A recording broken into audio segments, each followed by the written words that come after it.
Lalitashi Vishakam Vikamscha. Today we're going to be looking at chanting the Hare Krishna mantra, japa and kirtan with attention. So in this connection, I like to tell a little story. There was a company that had a boiler that fired up all of its machinery. It was a very expensive boiler. Unfortunately, it kept breaking. They kept bringing in repair people, and they'd fix it, and then it would break again, and then it would fix it, and then it would break again. They were getting very frustrated, and then one of the vice presidents says, "Oh, I know somebody who could fix that." So they bring in this specialist, and he takes a little tiny hammer, and he goes around the boiler, and he taps it here and taps it there, and he's checking it out, and he's listening, and after a little while it's to one place, and he hits it really hard with the hammer. Then he says to the boss of the company, "If they're still working in 2 weeks, let me know, and I'll send you a bill." So it's 2 weeks, the boiler's still working. The boss calls the repairman. The repairman sends in $5,000. And the boss, that's a lot of money for hitting the boiler. So he calls the repairman back, and he said, "Could you send me an item?" And I said, "Sure." So he sends back an itemized bill. Hitting the boiler, $5. Knowing where to hit the boiler, $4,995. So there's a number of different things in the practice of bhakti yoga that could be said to be the key. That could be said, you could say, this is the most important thing. If you just do this, this is the secret to Krishna consciousness. And we could compile a list of such things. And in fact, I think there are some devotees who've gone through the Veda base looking for things like this is the secret. And all of those are true. If you simply hear with attention from a realized soul, if you simply think of Krishna with love, I mean, there's so many things, but we'll find that there's a common theme in all of those, and that is to be with attention. Now, frankly, any of the 9 processes that we do with attention is going to give us Krishna consciousness. Okay, now I'm sharing my screen with you, so I'm going to pull up something in addition, which would be helpful. I didn't know I was going to share my screen with you. So just give me a minute here. And I'm going to pull up the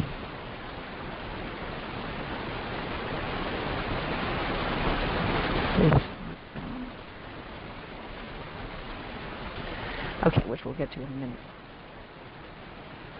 So one could say that if you just do anything with full attention in Krishna consciousness, you know, in the Nectar of Devotion, Rupa Goswami talks about a number of things.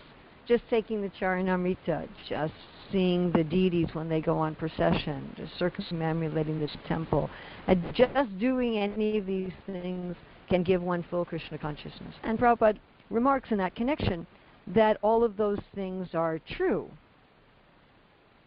but they may be true for some people under some circumstances and other people under other circumstances.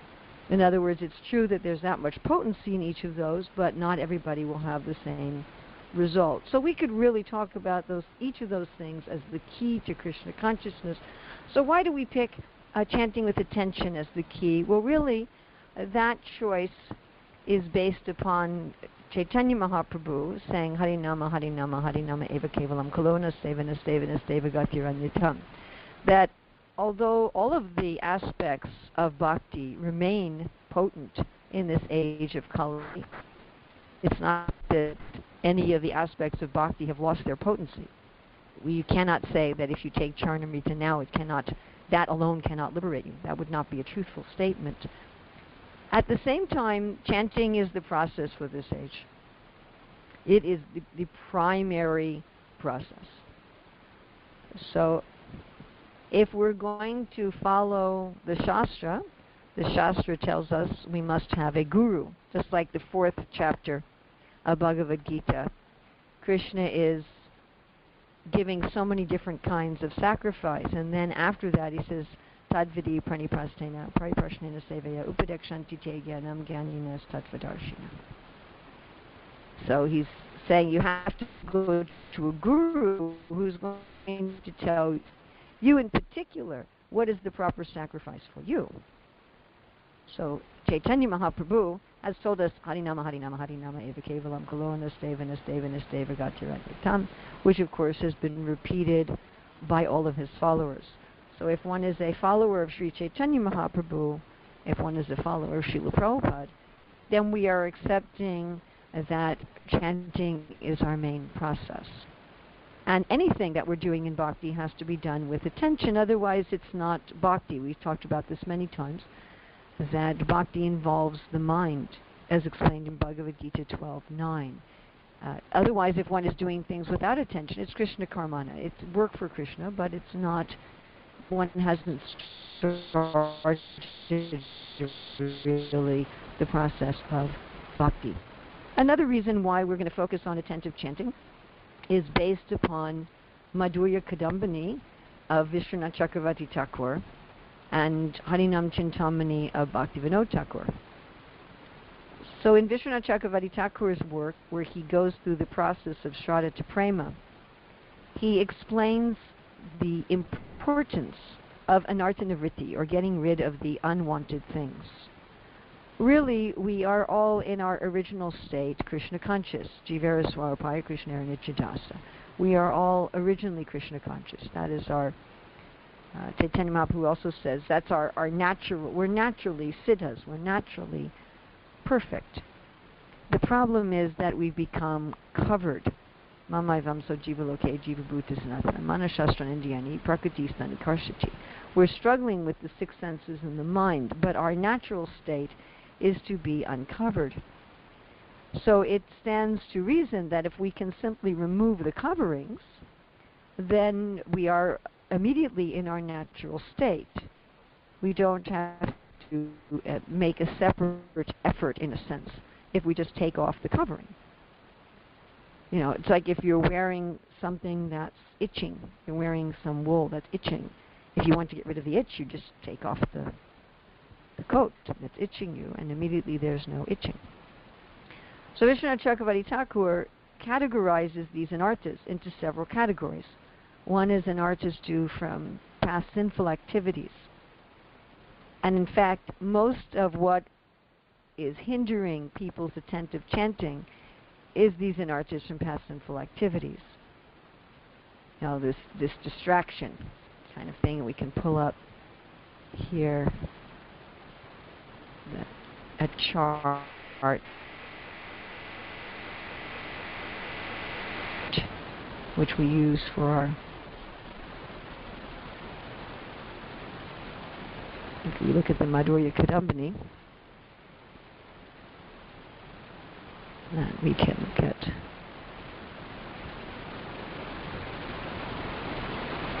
the different anarthas and when they're gone. So these different anarthas that come from past sins, they are, you can see here that these, or past pious activities. Past pious activities give us anarthas like attachment to heaven, attachment to liberation.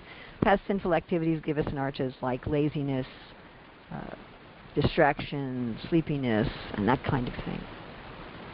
So we can see that those things start becoming destroyed in the process of sadhana bhakti, and we see at nistha, or steadiness, it's complete, and it is shakti, absolute. So these anarthas, which are preventing us from being attentive, they are completely destroyed at steadiness and absolutely destroyed at ruchi. Another category of anarthas is that which come from bhakti itself. from bhakti itself, one may think, I'm a very religious person. One may get a certain kind of pride from bhakti itself. But Vishwanath Chakravarti Thakur explains, this is Bhaktivinoda Thakur, those sort of anarthas are all destroyed by chanting. That by chanting Hare Krishna, all of these problems from our previous sins or our previous piety are completely destroyed. Then he looks at anarthas due to offenses. So he talks about offenses to the holy Dham, offenses to the deities, and he says these are also destroyed through chanting. So then the only that one has left, is one is chanting, are the offenses to chanting. And then they say, Thakur says, that all of the offenses to chanting are destroyed by attentive. So therefore, if one does attentive chanting, one will get rid of all the anarthas. So therefore we say that attentive chanting is the key. Now, could there be other things that also destroy all the anarthas? Certainly. We're not saying it is the only thing that will destroy all the anarthas, but again, chanting is the primary practice at the present time. So if one just chants with attention, the other offenses on chanting will be removed, and all of the other anarthas from past sins, past piety, from attachments that accrue in the course of bhakti, those will also be removed. And then we're in our pure state of Krishna consciousness. Now we could also think of it instead of as a removal process, we can think of it as attentive chanting increases our attachment to Krishna, by which these anarthas become automatically removed. So we don't have to think of it, in fact it's better if we don't think of it, as a negative process, but rather as a positive process, that attentive chanting is increasing our attachment to Krishna. All right, now I have a little list here, which is, again, a partial list. I don't at all say that it's comprehensive. That in attentive chanting, we get purification from within the heart. We see things as they are. Because one may ask, well, how does that work?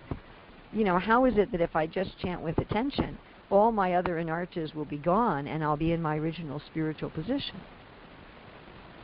So attentive chanting means that we're in direct association with Krishna, and we're aware of that, because we're in direct association with Krishna all the time. In fact, everyone is in direct association with Krishna all the time. It is not possible for any living entity to be without direct association with Krishna. Sarvasya chaham ridi sannivisto matasmatir jnanam apohanam cha. Every living entity is getting intelligence. Even the tiny amoeba, the tiny bacterium, the plants are getting intelligence and remembrance and forgetfulness. So no one can be without Krishna. Ekopi sorachaitam jagadandakoti yat shakti rasta jagadanda chayayananta andanta rasta paramanu chayantarastam. Krishna's in every atom. How can anybody be without Krishna? Bhumirapanalo vayukamano buddharevacha. So the question is whether we're attentive to Krishna or not. So when one is attentive to Krishna, then one sees everything, just like the sun lights up everything in the daytime. And one will clearly see one's choices. This is very nicely explained in the Bhagavad Gita, where Krishna tells Arjuna what he is, what material energy is, what the spiritual energy is. And then he says, now you choose. So how are you going to choose unless you see clearly? You can't. What are you making the choice based on? So in order for us to choose Krishna, we have to see clearly. In order for us to see clearly, we have to be purified. Our eyes have to be purified. Premanjana charita bhakti vilochina santasta naiva hridayeshu viloksayanti. So by being attentive to the fact that we're in association with Krishna, then we can see clearly. and we can see what is Krishna and what is illusion.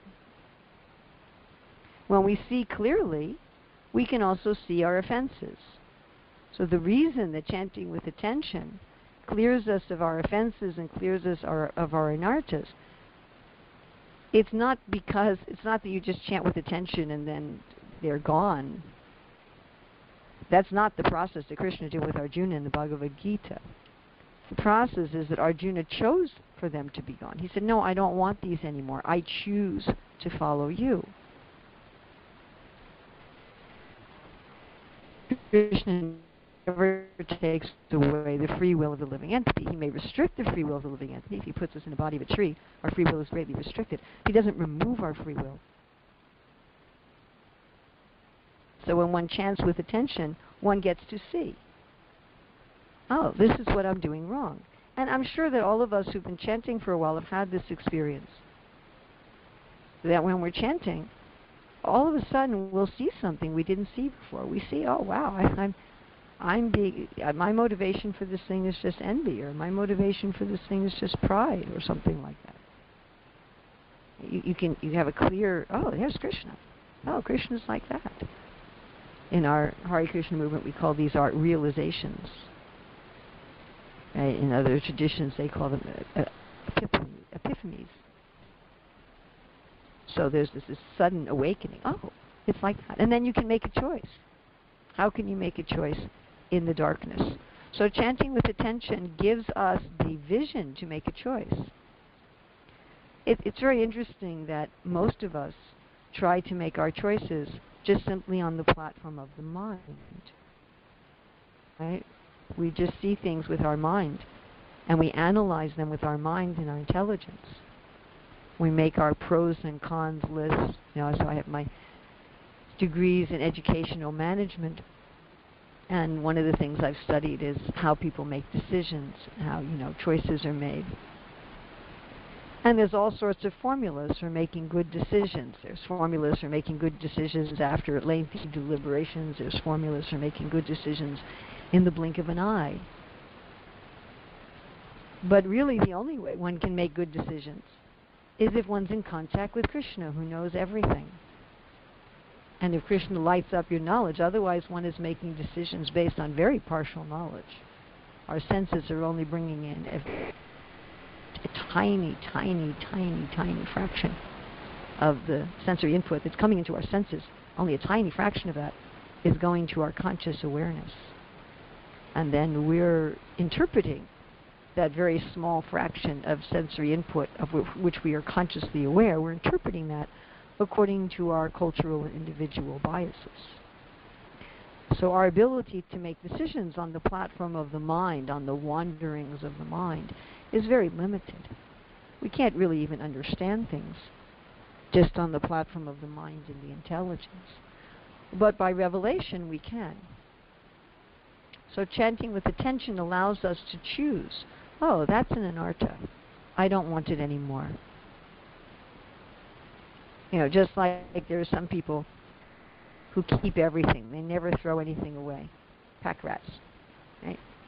They can't decide that something is trash. So my daughter knew someone like that. She'd visit this person's home, and this person kept everything they had ever received in the mail. And after a while, that overflowed the furniture, and it went onto the floor, so that you could hardly walk through the house because the floor was piled up with magazines and advertisements. So that person was not able to discern what is rubbish and what is valuable. They weren't able to have that kind of discrimination. So chanting with attention gives us that kind of discrimination. Jnana-dipena bhasvata. It lights up our awareness so that we can see, oh, this is an anartha. This is something I don't need. This is something that's keeping me from Krishna. And one will see, oh, I'm offending devotees like this, or I'm sinning on the strength of chanting. And one will see, as Prabhupada says, the naked form of material desires. Because generally we see material desires as very wonderful. We generally see our anarthas as arthas. That's why we hold on to them. So chanting allows us to see that our anartas are actually anartas. And then we also see how nice Krishna is. So we see Maya for what it is, and we see Krishna for what he is. We see how Krishna is very attractive. You know, for especially those who've taken up Krishna consciousness later in life, Krishna may be as some sort of abstract philosophical concept for a while.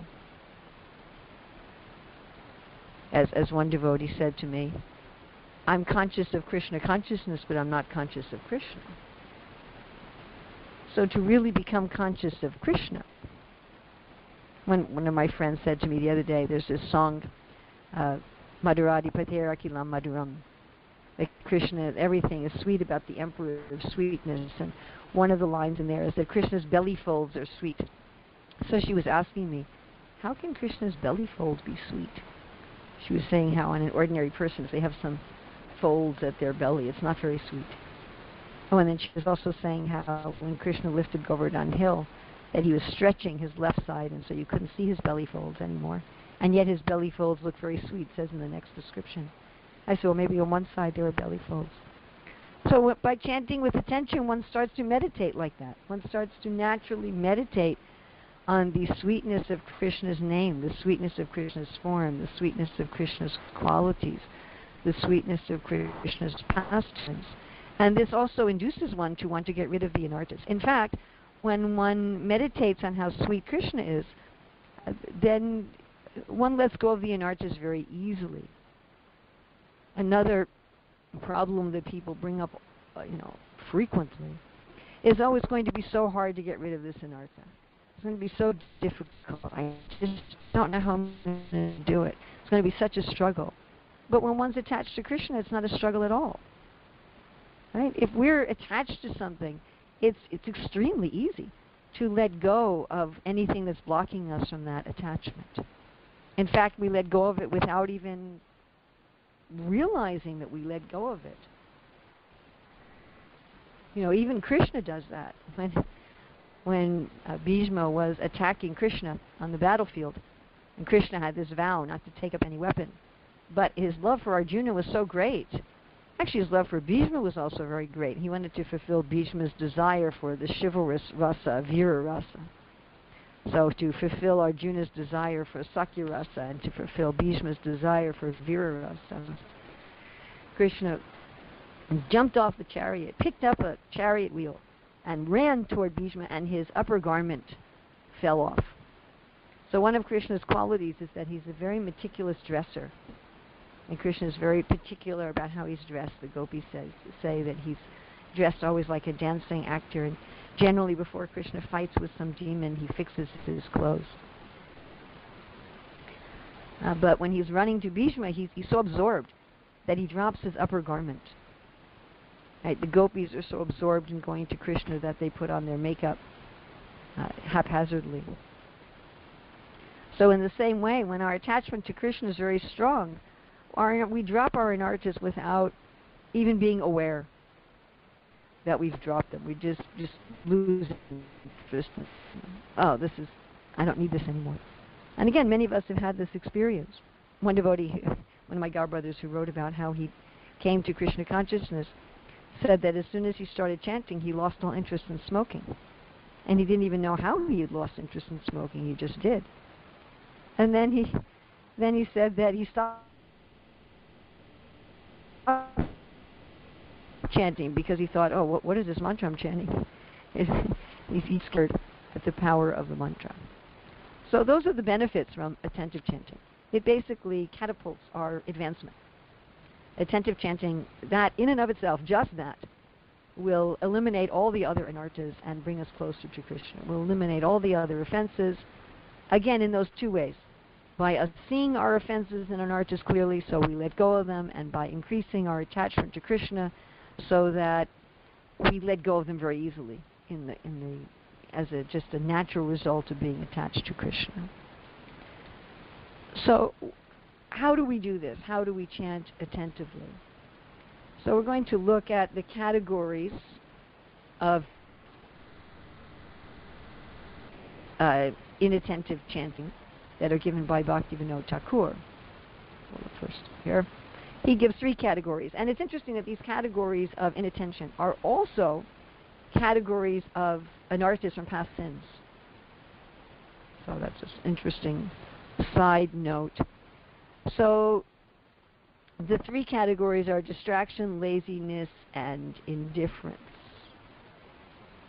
So distraction is, one is chanting the name, but one is thinking of so many other things. Or one is even doing so many other things. You know, okay, I'm going to chant my rounds while I watch a television show. I'm going to chant my rounds while I read the newspaper. You know, while I chant my rounds, I'm going to put the holy name as background music, you know, elevator music, and I'm really going to use that time to think of other things. I'm going to use that as my time to, and this is true for kirtan also. You know, I remember many, many, many years ago when I realized I was using Mangalarti time to plan my day. So, you know, I was there chanting with my mouth, but with my mind I was planning my day. So that's distraction. You know, or someone's in kirtan and they're just thinking, oh, how can I impress the women with my mridanga playing? You know, something like that. So that's distraction.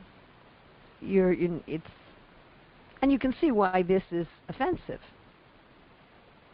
The same way that we're talking to a person. Bhaktivinoda Maharaj gives the example in this offense that one time he was at a meeting and one of the members of the meeting asked him a question.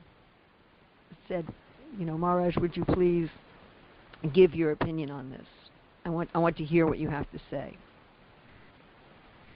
So Bhaktivinoda Maharaj stood up and he got ready to give his opinion in his presentation.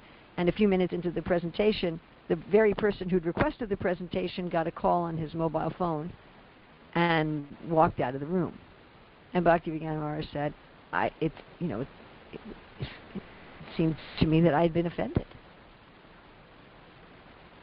So certainly that is an offense. If I say to someone, okay, I want to be with you now, right? Sometimes when we're counseling couples, this sort of thing comes up, where one of the persons will say, well, my husband said he wanted to spend time with me, and then as soon as I spent time with him, he just started working on his computer, or he just started watching a television show or something like that. You know, this is the typical vision of the husband and wife at the breakfast table, and the husband's reading the newspaper and just saying, yes, dear, yes, dear, yes, dear. So that's offensive. It's rude. The person, if you're talking to someone and they're not really listening to you, then you feel hurt. Right? You feel sad. It's a kind of neglect. And you start thinking, well, I guess this person doesn't really want to spend time with me. Right? And generally, in that sort of circumstance, you just say, well, if you don't really want to talk to me, let me know when you want to talk to me and I'll come back. So the holy name withdraws. Vishwanath Chakravarti Thakur explains that the holy name has power, but if we're committing offenses, it withdraws. It doesn't exhibit its full power. Again, just like we would. The holy name is a person, and we would do exactly the same thing. Right? And then there's laziness, where you're just, the most extreme form is just falling asleep. You sit down to chant, and as soon as you sit down to chant, you fall asleep. You know, the chanting has become a trigger, just like most of us sleep in the same place every night. Right? We have some kind of a bed or a sleeping bag, or we have some kind of ritual also that we go through before we go to sleep. We brush our teeth, we use the toilet. Most of us have a bedtime ritual that signals to our body and mind, right, it's sleeping time. In fact, they say that people who have very severe insomnia problems should use their bed only for sleeping. They shouldn't watch television in their bed or read in their bed. So that as soon as they get in their bed, there's this signal, oh, okay, time to go to sleep. So some people use chanting like that. As soon as they pick up their beads, oh, it's sleeping time. and they just sit there and fall asleep. You don't see that so often in the kirtan, although a few times I've seen people standing up in a kirtan falling asleep. So that's the most extreme form of laziness. But a less extreme form is someone who's not making any effort to pay attention. So it's not like distraction. Distraction is a commission. It's active. One is actively being distracted. Now, I'm talking to you superficially, but at the same time I'm reading text messages on my phone. I'm doing something active to distract my mind, whereas laziness is more omission. I'm not making an effort to pay attention. I'm not being distracted, but nor am I paying attention. So sometimes, we're talking to another person, and we're not doing anything else. We're not particularly thinking about anything else, but nor are we really attentive to them. They say something, and well, what did you say? Right? So it's just lazy. We're not putting our energy into the relationship. And again, you see this in human relationships, where a person thinks, okay, this relationship should just happen automatically. They're not willing to put any kind of energy into making that relationship work. So laziness is, one has developed some habit of falling asleep, that as soon as their finger touches the bead bag, it's like a hypnotist pendulum, and they just go whoop, they just go out, or they just don't make an effort to be attentive. And then there's indifference. Indifference is the person just doesn't really care. You could say that indifference is an extreme form of laziness, but it's a person who's lazy may care. They just don't care quite enough to do something, whereas indifference, a person just doesn't care at all. Their purpose for chanting is not really to connect with Krishna. So this is you can see how this attentiveness is related to the other offenses. But as someone who's indifferent, chanting is just some sort of ritual that they do. Maybe they're chanting just so they can have a room and prasadam in the ashram, and maybe they're chanting just because their spouse has said, you have to chant if you want to stay with me, or they're chanting because their child going to a devotee school, and there has to be some chanting time every day, and they're chanting for some other reason. They're not really this person doesn't really care about being attentive, or I'm chanting just to be dutiful. I've gotten initiated. I've made a vow, and just to fulfill my duty, I have to chant. So that's indifference. I don't really care about this relationship. Again, we see this sort of thing in human relationships. We see sometimes married couples where, okay, I'm married to you, I have some duty and responsibility, but I don't really care about the relationship. I recently got a communication from someone. Well, this happens fairly regularly. I've been married for 6 years, but my wife doesn't pay any attention to me. Or my husband doesn't pay any attention to me. The person never shows me any affection. They never speak to me. They never do anything with me. It's just an official relationship. So indifference. I don't really care. I don't want to make any effort. When people go in for relationship counseling, one of the things the counselor will ask is, on a scale of 1 to 10, how much do you care about this relationship? A friend of mine whose wife recently divorced him, when they went into counseling, the counselor said, on a scale of 1 to 10, how much do you want this relationship? And she said 0. And the counselor said, well, then I can't do anything. I can't. If you have no desire to have a relationship with this person, there's nothing that I can do. So if we go to the holy name, we say, oh, I don't really care if I have a relationship with you or not. I don't really care if I become Krishna conscious or not. And then what is the holy name going to do? Krishna is not going to force himself on the living entity. That's not his mood. He wants it to be reciprocation. So Bhaktivinoda Thakur gives us some cures.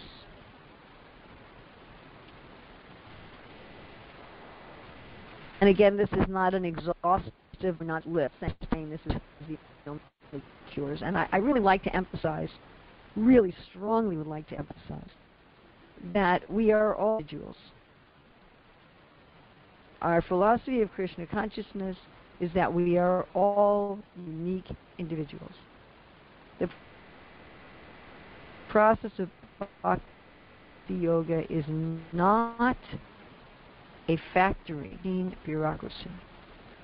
To some extent, each of us get this kind of training, especially in the very beginning. But if we think about a gurukula, a traditional gurukula, is all of the children got the same basic training, but very, very quickly it starts to individualize. Prabhupada says in the second canto that gurukula means training in values plus specific training for a livelihood. So according to the varna of the child got specific training. And in a similar way in bhakti, because bhakti is about awakening our personal relationship with Krishna. That's what bhakti is about.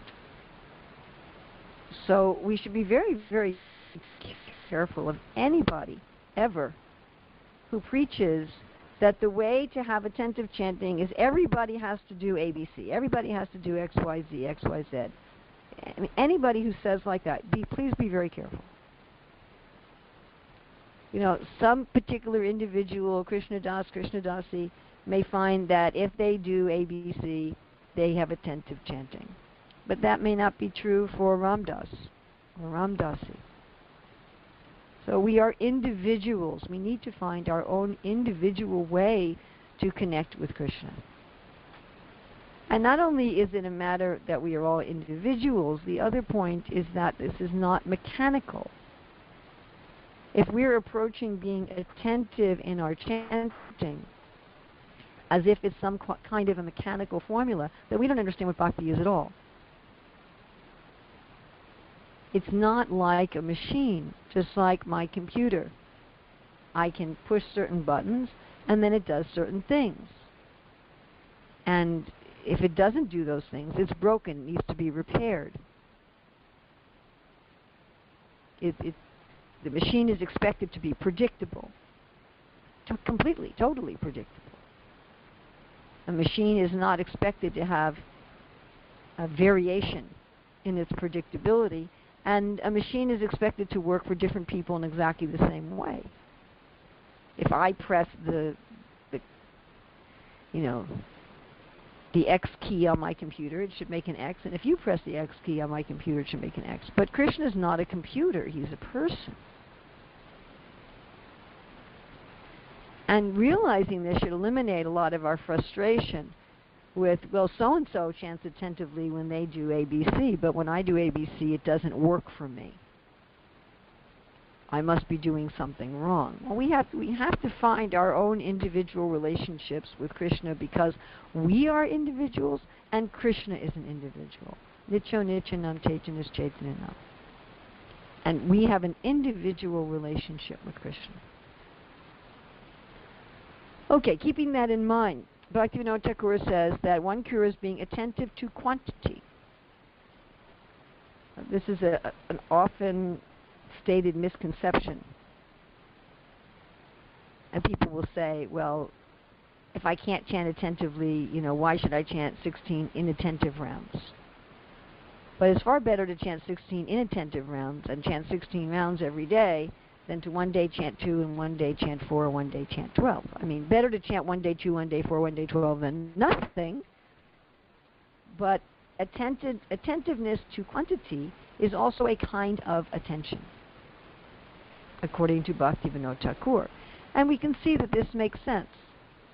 If you think about in a family, so if the wife is cooking the meals every day, and every day she makes breakfast, every day she makes lunch, every day she makes dinner. So there's a certain value to that steadiness of just doing it, even if not every meal is great, or even if none of the meals are great. There's a certain value to just showing up and doing it.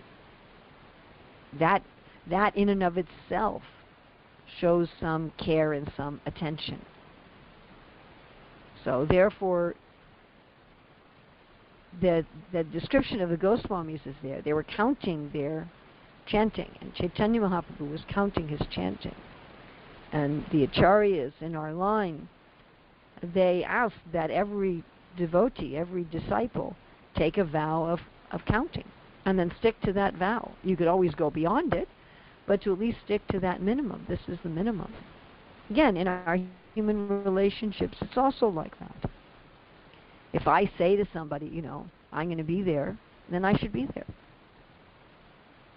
We all have relationships with people that we know we can count on, and we all have relationships with people that we know we can't count on. We still may have affection for the people that we can't count on, but it's very hard to develop a relationship with them. Then Bhaktivinoda Thakur also recommends a conducive place. He says this particularly is a remedy for distraction and indifference. So you make a place where there's going to be, you're surrounded with people or with objects or whatever that will remind you of Krishna, and you don't have situations that will take you away from Krishna. So this is the idea of, you know, chanting by Tulsi Devi is highly recommended, or chanting with other devotees who are chanting, chanting near your altar, or chanting in a temple room, chanting in a holy place, chanting, you know, turning your mobile phone off, having your computer off. So having your surroundings be such as to be helpful. Now again, this is not absolutely necessary. There's no hard and fast rules for chanting. And it's certainly possible to be fully attentive to one's chanting while riding the train to work. However, if one finds that one's really struggling, one may really look at the place. Then one may really look at the company. So we could say that's part of the place, but the people. And this is conducive company not just during chanting, but conducive company in general. Bhaktivinoda Thakur says this is a remedy for indifference and laziness. And in this category, we put that just we're inspired by other people. We see, oh, somebody else is chanting nicely. Let me also chant nicely. So this applies during our chanting time, if possible, but during our life in general. And then another is hearing. So Bhaktivinoda said this is a remedy for indifference and laziness. That if we're regularly hearing about Krishna, and we're regularly hearing about chanting, then we become inspired. And this is true even with material things, right? If you're hearing about the value of something, then you're going to put in energy to achieve it. Then to have, Bhaktivinoda Thakur says also to have a set time of day for chanting, which is a remedy for distraction. And this involves, of course, having enough sleep, getting to bed on time. And just like we were saying, some people who fall asleep with chanting, they've set up their chanting or their place as sort of a trigger for sleep. But you can also have a certain time of day which acts as a trigger for good chanting. The early morning is highly recommended for several reasons. One reason that the early morning is recommended is that the modes of material nature, according to Ayurveda, are in equilibrium. So very early in the morning, the modes are in equilibrium, and then there's a time when the mode of goodness is active. And you see that most people in the world today who are in passion and ignorance, they sleep during that time. It's quite interesting if you're in any of the major cities of the world, like New York or London. You see that as soon as it gets to be dark, people get enlivened in sinful activities. So meat eating, intoxication, illicit sex, and gambling start to become very prevalent. But then there's a certain time when that stops. And it's about 3 or 4 in the morning. At about 3 or 4 in the morning, the nightclubs, the bars, the pubs, they all close. But people don't start becoming active for work until around 6, 5:30 maybe. So there's like this 2-3 hour time when people no longer have the impetus to engage in sinful activity. It's really interesting. You know, the city, because I've spent a lot of time in both New York and London, the city is just as alive at 11 at night as it is at 11 in the morning. And, you know, even at midnight, at 1, at 2, everybody's out and they're intoxicated and they're having illicit sex and they're gambling and they're eating meat. And then it just kind of slows down and it stops. So if you're out at around 4 o'clock in the morning, the streets are basically empty. You know, there's a few drunks and prostitutes walking home. But it's empty. It's quiet. There's hardly any cars on the street. And it stays quiet for a while. Then around 5:36, the mode of passion kicks in and people start becoming active. But that interim time, there's a time when, as again, according to Ayurveda, the modes are in neutrality. They're balanced. And then there's a time when the mode of goodness is very active. And people who don't live lives in the mode of goodness, they can't function during those times. There's nothing that resonates with them because their body and mind has practically no goodness. The only thing they can do during that time is sleep. They're not able to function. But that is the best time for meditation. And we could compare it to driving on a road when there's a traffic jam and driving on a road when it's empty. So if one tries to chant Hare Krishna at a time when the mode of passion is very active, you know, the most active time for passion is like 10 in the morning to 2 in the afternoon, then it's very difficult. You'll be distracted. Your mind will say, I have to do this, I have to do this, I have to do this, I have to do this. And what about this, and what about this, and what about this? And if one tries to chant when the mode of ignorance becomes very active, then, oh, I'm tired, you know, I don't want to do this anymore. So again, there's no hard and fast rules for chanting. Certainly one can chant 24 hours a day. But if one's really struggling with attention, one may want to chant at a suitable time.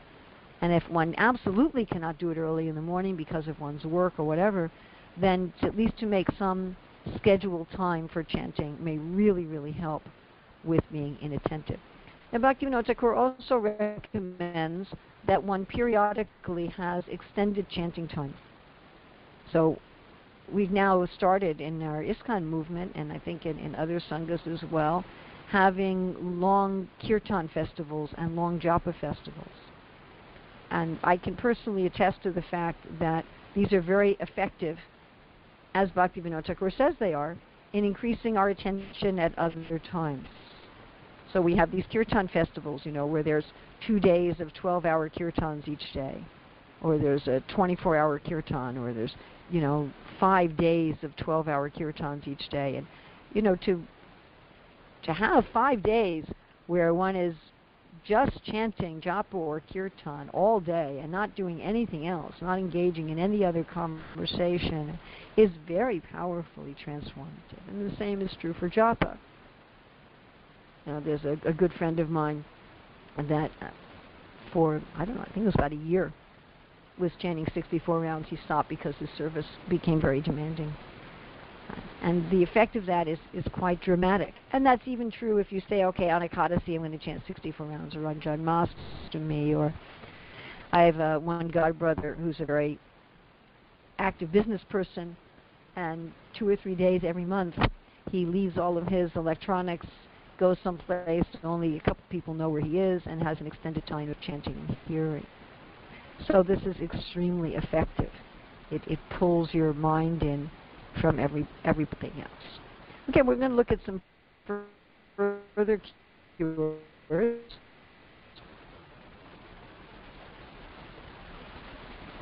Okay, one is identity. So Srila Prabhupada talks extensively about the Sambandha, Abhideya, and Prayojana. That before you can act, because what we've been talking about here is Abhideya, we're talking about our activities in bhakti, one has to have a sense of identity. Psychological research has shown that pretty much all of our decisions and our actions are based on our sense of identity. That what we choose to do is based on who we are. You know, I am an American. I am an Indian. And this is the way a good Indian behaves. This is the way a good American behaves. You know, I am a mother. I am a father. What does a good mother do? What does a good father do? What does a good employee do? What does a good disciple do? You know, what does a loyal member of this organization do? So we give ourselves an identity, and then what we do is we think about what does the ideal of that identity mean. So we basically say, okay, here's the ideal husband, here's the ideal professor, here's the ideal whatever, you know, cook. And I'm a cook. So if I want to move towards being the ideal cook, then what would the ideal cook do in this situation? What would the ideal Indian do in this situation? And that's how we make our decisions. We may think we're making our decisions in another way. The main people who study how we make decisions, of course, are advertisers. So advertisers have discovered that the main motivator behind what we buy and what we do is our sense of identity. And one of the main things that we're doing in Krishna consciousness is trying to change our identity. Sarvapati vinirmuktan tat parteni nirmala rishikesha rishikesha sevanam bhakti richate. That I'm not a man, a woman, an American, an Indian, a husband, a father, a professor. I'm not any of those things. I'm not a Brahmin, Kshatriya, Vaishya, Shudra. I'm not a Brahmachari, Grahastha, Vanaprastha, and Sannyas. I am Krishna's servant. I am a servant of the servant of the servant of the servant of the master of the gopis. So I may have some role to play in this world. In fact, I probably do have some role to play. I may have a role to play as a brahmachari, or a role to play as a sannyasi, or a role to play as a this or that. But my primary identity is that of Krishna's servant. I was just listening to some lectures where Prabhupada talks about this. How, you know, if one is in this mood of Krishna's servant, then one can even sometimes violate the norms of one's external identity in Krishna's service. You know, so one may act differently. Okay, what is maybe the ideal husband would act like this, but maybe the ideal devotee would act differently. What would the ideal devotee do? So that is true in our chanting also. If we're sitting down to chant thinking, you know, I'm a good Hindu, or I'm a dutiful disciple, or I'm a loyal member of this organization, but that's all okay. You know, as one of my very good friends likes to say, to think, okay, I have an identity as I'm a very steady sadhaka. And that may be a very useful identity. But ultimately, we have to have the identity that I'm a servant of Krishna. I'm Krishna's friend. I'm Krishna's beloved. I'm Krishna's parent. You know, that we're chanting to develop that relationship with Krishna. That we're not just chanting out of duty, or we're not just chanting because it's our culture or something like that. And that will really help in the attentiveness. I'm chanting because I want to develop my loving relationship with Krishna. And then to have a goal. Prabhupada says we have to have a goal. That whenever we're chanting kirtan japa, we should always have a goal. What am I doing this for? Again, this should be for everything, but especially for our chanting. What do I hope to achieve from my chanting? And we should be begging from the Vaishnavas, from the Parampara, from Krishna, that our heart is melting. And another cure is to have compassion for all jivas. And again, Bhaktivinoda Thakur really makes this point. He said that they go together. Love for Krishna and compassion for all jivas go together. You can't separate them. You know, you can't be throwing pots at your husband and then chanting with attention. It just is not going to work. You know, it's like you can't be eating cows and chanting with attention. There has to be compassion for all jivas. So we have to have a life of compassion, a life free from a friends and enemies mentality and a prideful mentality. And we have to want our heart to be melting. We have to desire our heart to melt. If we want our... As Prabhupada will say, if you want things to remain as they are, then what can be done? Okay, then the results of attentive chanting will be that we will progress from offenses to clearing for pure chanting. We will progress through Shraddha to Prema. And of course, we'll get great enjoyment from chanting. So we're nearing the end here, and I would like to... Okay, this one. That's what I wanted. Okay, there's some really nice quotes here from Srila Prabhupada. So normally I just print this out and hand it out to people. Many of you can see it on my screen now. Go through and read at least some of them. I don't think we have time to read all of them, but we can go through. So here is from a lecture in Nairobi, October 29, 1975. Prabhupada says, so this is practice. First of all, think of the deity. First of all, think of the lotus feet, then the knees, then the eyes, then the belly, then the chest. In this way, as you become practiced, then go further, advance. In this way, when you become fully practiced, then automatically, in whatever condition you are, you'll be able to meditate upon Krishna. That is the highest perfection of life. Satatam kirtayanto mam. Satatam chintayanto mam. If you always think of Krishna, always chant. Chanting is also meditation. As soon as you chant, you immediately remember Krishna, his form, his name, his quality, his pastimes. So where is the difficulty? Here's a letter to Mukunda, New York, 5th of May, 1967. While chanting Hare Krishna, you should always feel the presence of Krishna in person. And as soon as you remember Krishna in person, you can remember also about his talks with Arjuna. If you cannot remember Krishna in person, you should try to hear attentively the word Krishna, Hare, as you go on chanting. I think that letter is very significant, because sometimes you'll have devotees say, oh, don't make any effort to think about Krishna while you're chanting. Whereas Srila Prabhupada is saying here, you should make an effort. You should make an effort to feel the presence of Krishna. And then as soon as you feel Krishna's presence, you remember his name, form, qualities, and pastimes. He says if you can't do that, then just simply hear the words of the mantra. Okay, here's a lecture in Srimad Bhagavatam 6.1.19 from Denver, July 2nd, 1975. Prabhupada said, it is very easy, not difficult, without any condition. You simply chant and remember Krishna. It is not at all difficult. Everyone can. Here you are seeing the deity of Krishna. So while chanting, if you remember this deity, is it very difficult? So here Prabhupada's giving a key that while chanting, one mentally remembers the deity. And here's one of my favorite. It's from a lecture in Srimad Bhagavatam 113.10 in Geneva on June 1st, 1974. He says, the Hare Krishna mantra chanting means keeping Krishna always within your heart. This is not. It is not expensive at all. You haven't got to make a very exalted throne for Krishna. You can imagine that in my heart I have placed now a very diamond throne and Krishna is sitting. That is accepted. It is, actually it becomes. Even within the mind, you think that I have kept one diamond throne, very costly throne, because Krishna is coming. He will sit down here. That is not false. That is a fact. So you create that situation within your heart. Now Krishna has seated. Let me wash his feet with the Ganges water, Yamuna water. Now change his dress to a first-class costly garments. Then I decorate with ornaments. Then I give him for eating. You can simply think of this. This is meditation. Swanta Stena Gadabrita. It is so nice thing. Anywhere you can sit down and think that Krishna is sitting in your heart and you are receiving in so nice way. They are not false.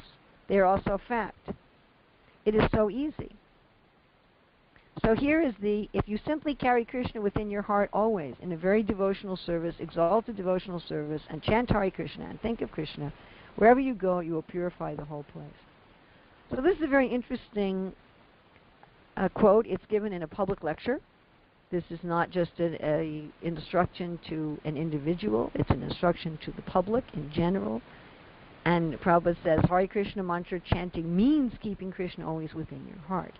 And then Prabhupada's giving instructions here, like the Brahmana described in the Nectar Devotion, who was meditating on serving the deity. And what's particularly important is Prabhupada uses the word imagine. He says, you can imagine that in my heart I have placed now a very diamond throne and Krishna is sitting. And then Prabhupada said, actually it becomes. Even within the mind, you think I've kept one diamond throne, one very costly throne, because Krishna is coming, he will sit down. Prabhupada says, that is not false, that is a fact.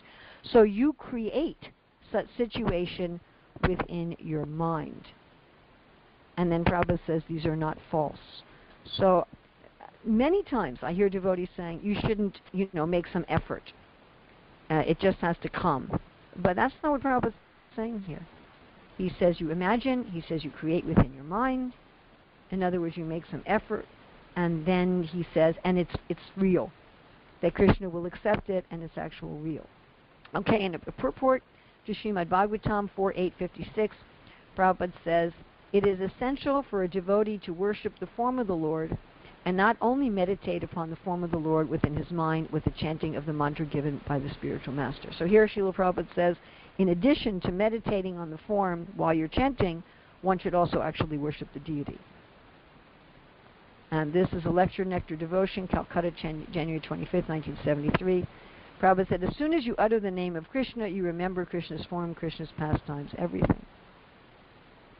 A purport to Srimad Bhagavatam 4.8.44, he says, by chanting the Hare Krishna mantra, one immediately concentrates on the sound vibration and thinks of the lotus feet of Lord, and very quickly one is elevated to the position of samadhi or trance. If one goes on chanting the holy name of the Lord, which are not different from the Supreme Personality of Godhead, naturally his mind becomes absorbed in thoughts of the Lord. Okay, then there's a long quote here, which I perhaps we should look at. Devotee asks how he's sincere. I don't know if we'll read every word. But Prabhupada says, how do we understand that if we're chanting in quality? And Prabhupada says, quality, you understand, first of all, come to the quality. Without having quality, how will you understand the quality? You follow the instructions of the spiritual master. When the quality comes, there is no force. You'll have a taste. You will desire at that time, why 16 rounds? Why not 16,000 rounds? That is quality. He says, but you'll not do it, therefore we say at least 16 rounds. But when you come to the quality, you'll feel yourself, why 16s? Why not 16,000? He says, for the time being, you go on following the rules and regulations. It is being done by force. Where is the quality? Automatically, you'll desire. So Prabhupada's saying, in the beginning, there is some force that the Guru says, at least 16 rounds. And gradually it will come, not by force, just natural. Okay, here's another one. You can go through that yourself and read the whole thing because it's a little too long. It's November 2nd, 1975 in Nairobi. But Prabhupada talks about quality when you feel so much ecstasy in chanting Hare Krishna. That is quality, not artificially. Chant, otherwise get out. This is not quality. This is an expectation that someday you may come to the quality. That requires time. And he says here, there is no formula of quality. It is to be understood by himself. Just like if after eating something you feel refreshed and get strength, that is quality. You haven't got to take certificate. Will you give me a certificate that I've eaten? You'll understand whether you eat or not. So Prabhupada says this very frequently. If we're chanting good quality japa, we'll know that. We don't have to ask somebody. Like the devotee was he's asking Prabhupada, how do I know if I'm chanting sincerely? And Prabhupada says you don't have to ask anybody that question. If you're chanting sincerely, you'll know that. You'll want to chant 16,000 rounds. This letter to Shivananda, Los Angeles, December 4, 68. Regarding your first question, is it offensive to think of Krishna's pastimes while chanting? I think you should know it is not offensive, but rather is required. One must try for the point where he simply hears Krishna, and immediately all of Krishna's pastimes, his form, his quality, are in his thoughts. So to always be immersed in thoughts of Krishna, that is our process. I mean, full in Krishna, then where there can be any chance for Maya-ness. So it is our duty to remember Krishna's pastimes. One who cannot remember Krishna, let him always hear Hare Krishna, and then when he has perfected this art, then always he will remember Krishna, his activities, his qualities, etc. So this is Prabhupada's consistent instruction, that when we chant Hare Krishna, we should imagine that Krishna is sitting in our heart, we create within our mind, we remember the deity. If you can't do that, then just hear the Hare Krishna mantra. And eventually, just by hearing the Hare Krishna mantra, then that spontaneously will come. You can also look at, which I don't have quoted here, but you can look at Bhagavatam Purports 4.8.56, 7.5.23 to 24, 10.6, 27 to 29. Here's a conversation with Alice Coltrane, who was a famous musician, July 1st, 77, in Vrindavan. Alice says, I like the mental chanting better. I seem to be more and more enlightened. Srila Prabhupada, this is my message. Tamal Krishna, she said that she likes the mental chanting more than chanting out, Alice Coltrane, with the mind, you know. Tamal Krishna, she likes to chant more with the mind. Prabhupada, as it is convenient, but chanting with the mouth is better. You can hear, others can hear. If you chant within, then you'll remember only. But if you chant loudly, others can hear. Others are benefited. Tamal Krishna, she said, how many rounds should she chant? Every day she does some meditation. So before meditating, she wants to know how many rounds should she chant. Prabhupada, well, with chanting you can meditate. the deities are there. So you can think of the deities. That is meditation and chant. So again, this is Prabhupada's consistent instruction that one meditate on the deities while chanting. Tamal Krishna, is there a certain number of rounds you would recommend for her? Prabhupada, that is minimum because these people are not accustomed, only 16. Tamal Krishna, 16 rounds. Prabhupada, but the chanting is recommended 24 hours. Tamal Krishna, 24 hours. Alice Coltrane laughs. One of my godbrothers, Gopavinda Prabhu, did some research into what adverb Srila Prabhupada used most often in relationship to chanting, and he found that it was always. So another recommendation for any offenses is to chant always. Okay, I think we're done. We can maybe pull up some nice picture that you can look at here on the screen. Get some nice picture for everybody. Oh, get a little bigger one. Let's see. There we go. Okay. Questions, comments? We don't have much time. The recording has started.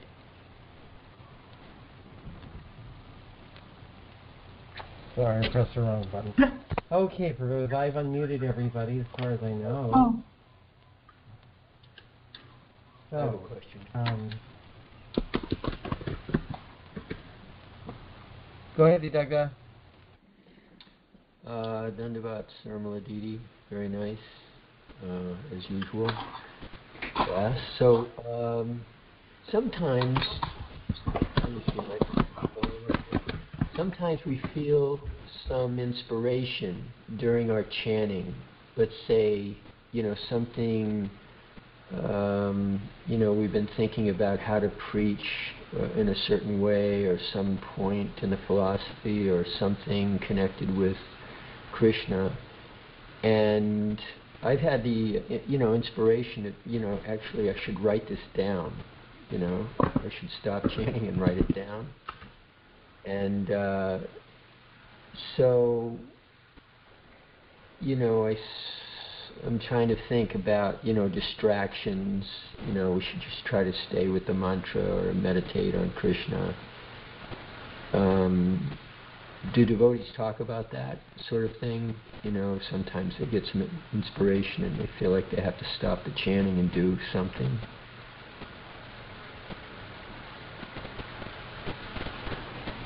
Well, again, we're going to come back to the point of individuality. So I know of one devotee that whenever he feels some particular inspiration during chanting, he stops chanting, puts down his beads and writes it down, and then gets back to his chanting.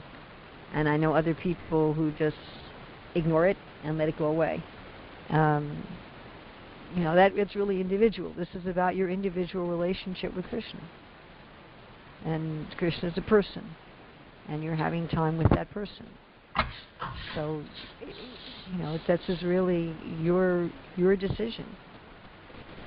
What sort of behavior is going to be best for your relationship with that person. And I don't know if you can also say that there is an absolute formula even for the same individual every single day. Right. And I'm just thinking about my dealings with other humans. Sometimes one of my grandchildren will come to me, or another adult even, and they'll want to talk to me about something, and I'm not able to give them my full attention at that moment. And I may say, this is really important. I remember saying this to one of my granddaughters the other day. She'd written a story. She wanted to read it to me. And she wanted to read it to me right now. I said to her, if you read it to me right now, I'm only going to be able to partially listen because I'm doing something else. Or you can come back later when I have when I can really give you my full attention. So of course we're supposed to be chanting all the time, but there may be some circumstance where we say, okay, Krishna, I think I need to attend to this other thing right now in your service, and let me come back to my chanting after I've attended to this thing. And there may be some times when we say, no, whatever happens, I'm with Krishna right now. I've got a do not disturb sign on my door, and I'm not going to let it, Again, I don't think there's some sort of formula, and a particular person may say, this is what I always do, or I always do this. And you'll find that people will give you opposite bits of advice. You have to see, what is it that deepens my chanting? What's better? If I stop my chanting for a minute and write something down and then come back to my chanting, or if I just tell the mind to be quiet and hit it with a broomstick, and then maybe you lose that inspiration forever. Maybe it's just gone. You never come back to it. And again, you may do what you do on a particular date may be different from what you do on another date, on what the particular thing is. I mean, sometimes it may be Krishna saying to you, hey, put down your japa beads, and, you're connecting with Krishna, and he says, put down your japa beads and go take care of this right now, That may be there.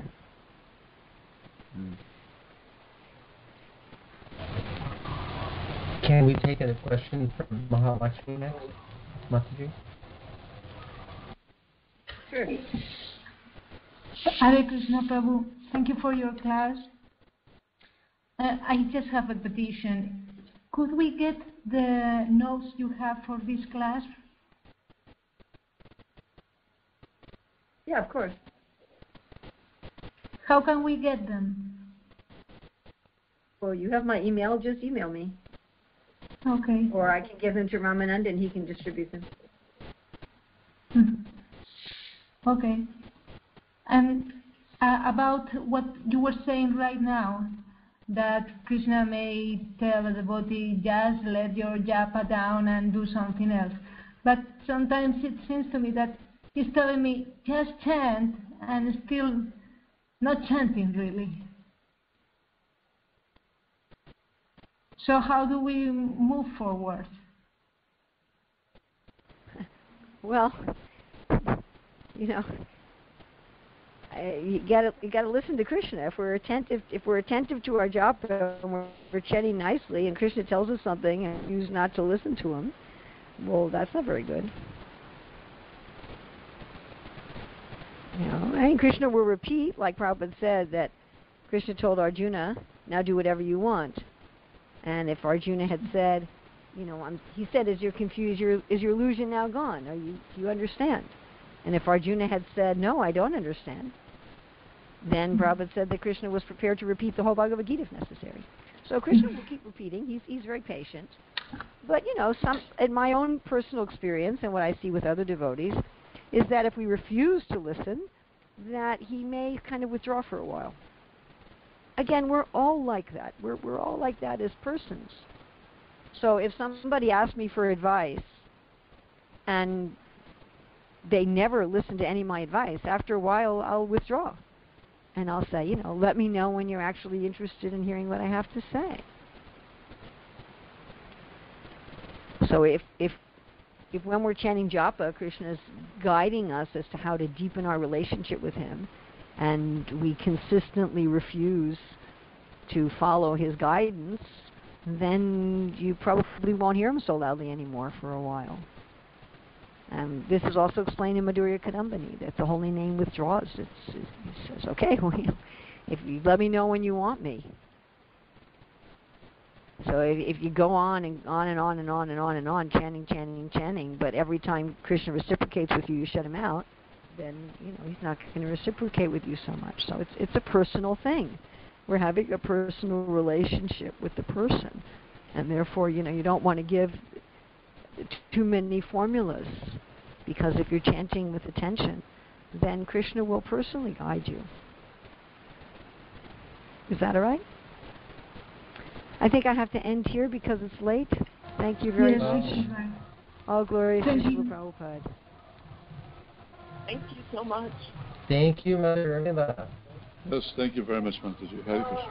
Hare Krishna. Hare Krishna. Thank you. Hare Thank you very Krishna. much. Hare Bol. Hare Krishna. Hare Bol. Thank you, Mataji.